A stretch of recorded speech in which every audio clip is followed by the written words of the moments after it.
તાજેતરમાં બોરીસણા ગામમાં ખ્યાતિ હોસ્પિટલે કેમ્પ યોજી પીએમજેએવાય યોજનાના માધ્યમથી સારવાર દરમિયાન 2 વ્યક્તિના મૃત્યુ બાબતે તંત્ર કામે લાગ્યું છે। ત્યારે આજે મહેસાણા જિલ્લા આરોગ્ય વિભાગની ટીમે તપાસ શરૂ કરી છે। જિલ્લા આરોગ્ય અધિકારી ડોક્ટર મહેશ કાપડિયાએ જણાવ્યું હતું કે આયુષ્માન યોજના અંતર્ગત આ ગામમાં તેમજ અન્ય જગ્યાએ આ હોસ્પિટલે યોજેલા કેમ્પની સઘન તપાસ થશે અને તંત્ર સ્થાનિકો સાથે રાખીને તેના મૂળ સુધી જવાનું છે તેમ જણાવ્યું હતું। પીએમજેવાય યોજના અંતર્ગત જે નોટિસો આપવામાં આવી છે, કેમ આપવામાં આવી અને નોટિસમાં ઉલ્લેખ કરવામાં આવ્યો છે કેટલીક હોસ્પિટલો વારંવાર આવી ભૂલ કરે છે, શું ભૂલ છે?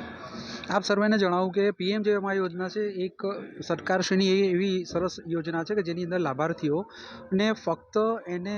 આઉટર પોકેટ એક્સપેન્ડિચર એટલે ઘરનો કોઈ ખર્ચ ના કરવા એ માટેની યોજના છે અને એમાં જિલ્લા કક્ષાએ અને રાજ્ય કક્ષાએ એનું એક મોનિટરિંગ અને સઘન સિસ્ટમ છે। હવે આ પૈકી અમુક હોસ્પિટલો એવી છે કે જે વારે વારે નાની મોટી ભૂલો કરતી હોય અને જાણી જોઈને ભૂલો કરતી હોય, તો રૂટીન સિસ્ટમમાં છેલ્લા 3 મહિનાની અંદર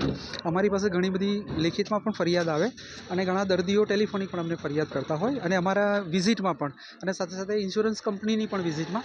ઘણી બધી ફરિયાદો અને ઘણી બધી લેકિનિસ જોવા મળી અને સતત ગયા વર્ષે પણ અમે સારી એવી અમે નોટિસ આપેલી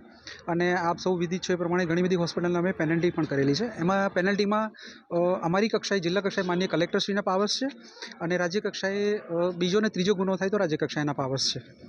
સંકુચ હોસ્પિટલ, નૂતન જનરલ હોસ્પિટલ અને ભાગ્યોદય હોસ્પિટલ અને લાયન્સ જનરલ હોસ્પિટલ વારંવાર ભૂલો કરે છે, કયા પ્રકારની ભૂલો કરે છે, આવો નોટિસમાં ઉલ્લેખ છે? અમુક હોસ્પિટલોમાં મલ્ટી સ્પેશિયાલિટીની અંદર ઘણી બધી સારવારો મળતી હોય અને ઘણા બધા લાભાર્થી જતા હોય। આ બધી જ હોસ્પિટલની અંદર જ્યારે પણ લાભાર્થીને પીએમજેવાય કાર્ડ હોય એટલે એનો અર્થ એવો થયો કે આ કેશલેસ સારવાર છે, દર્દીને ખિસ્સાનો એક પણ પૈસો એને ખર્ચવાની એમાં કોઈ જરૂરિયાત જ ઊભી નથી થતી। જ્યારે કોઈ પણ દર્દી બતાવે કે મારી પાસે મા કાર્ડ છે એટલે એની તમામ પ્રકારની સારવાર સરકારશ્રીના ખર્ચે મફત થવી જોઈએ। આ એક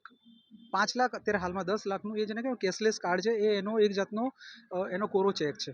પરંતુ આ બધી હોસ્પિટલોમાં ઘણી બધી ફરિયાદો એવી મળી છે કે જેમાં દર્દીઓ પાસે પૈસા લેવામાં આવે અને સાથે સાથે દર્દીઓને ઘણી બધી હેરાનગતિ પણ થઈ છે।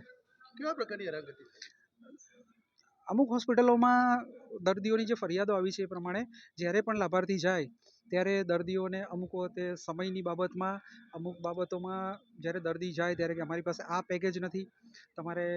આ સારવાર માટે તમારે આ પ્રમાણની વ્યવસ્થામાં તમારે આવવું પડશે અને સાથે સાથે જે દર્દીઓ જે છે એને લેબોરેટરીના ચાર્જિસ પેટે કે કોઈ પણ વધારાના ચાર્જિસ પેટે એને પૈસા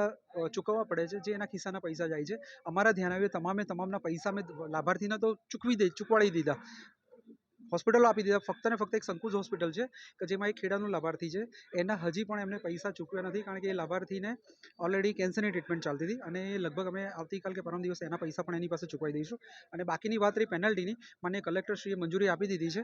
અને અમારી જે ડિસ્ટ્રિક્ટ ગ્રીવન્સ રિડ્રેસલ જે સિસ્ટમની જે અમારી મિટિંગ હોય, મારા અધ્યક્ષસ્થાને મિટિંગ થઈ ગઈ, કલેક્ટર સાહેબના અધ્યક્ષસ્થાને થઈ ગઈ અને હવે આગામી મિટિંગમાં અમે નિર્ણય લઈ અને બાકીનું જે રાજ્ય કક્ષાના જે નિર્ણય કરવાના થાય રાજ્ય કક્ષાએ મોકલીશું, અમારા લેવલે જે નિર્ણય કરો અમારા કક્ષાએ કરશું।